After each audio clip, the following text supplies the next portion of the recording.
जब भारत देश आज़ाद हो रहा था उस समय सत्ता का ट्रांसफ़र होना था अंग्रेज से भारत के लोगों के पास सत्ता आनी थी भारत की। तो इसके लिए अंतरिम सरकार का गठन किया गया। तो ये अंतरिम सरकार है क्या? जब एक सत्ता से दूसरे सत्ता में पावर ट्रांसफ़र होता है तो उसको के बीच के दौरान में शासन को चलाने वाली सत्ता को अंतरिम सरकार कहते हैं।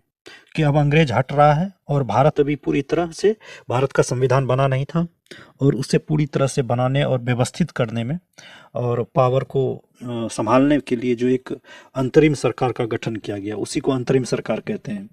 जो न तो आज़ाद है न तो गुलाम है, बीच के दौर का जो समय था उसे उस समय जो सरकार बनी भारतीयों की उसे अंतरिम सरकार कहा गया। और ये 2 सितंबर 1946 में ये अंतरिम सरकार का गठन हुआ। 1947 में 15 अगस्त 1947 में ये आज़ाद हुआ भारत पूरे तरीके से। लेकिन 2 सितंबर 1946 से ही अंतरिम सरकार भारत में काम कर रही थी, अर्थात भारतीयों की सरकार काम कर रही थी। लेकिन उसमें से जो अध्यक्ष थे अंतरिम सरकार के उसमें लॉर्ड वेवेल थे, बाद में लॉर्ड माउंटबेटन हुए। तो इस तरह से उपाध्यक्ष के रूप में ये थे पंडित नेहरू।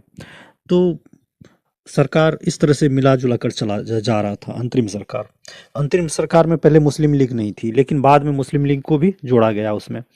और प्रैक्टिस चल रहा था कि ये लोग सरकार चला पाते हैं कि नहीं चला पाते हैं।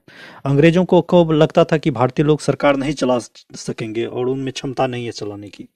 तो वास्तव में भी ऐसा ही देखने को मिला, क्योंकि जब वित्त मंत्रालय जब इसको मिला मुस्लिम लीग के लोगों को, लियाकत अली जिन्ना को, तो उसने बहुत बार बार अरंगा लगाया किसी भी काम में। जैसे नेहरू और पटेल कहीं विदेश यात्रा करते थे तो विदेश का जो चाय पानी का खर्चा होता था उसमें भी कटौती करने का काम ये मुस्लिम लीग का जो मंत्रालय था वो करता था, वित्त मंत्रालय, लियाकत अली जिन्ना। तो इस तरह का प्रकार से उसने देखा नेहरू जी ने कि ये सब तो चलने का नहीं है और सरकार इसके भरोसे नहीं चल सकती। तो इसलिए बाद में विभाजन की प्रक्रिया उत्पन्न हुई।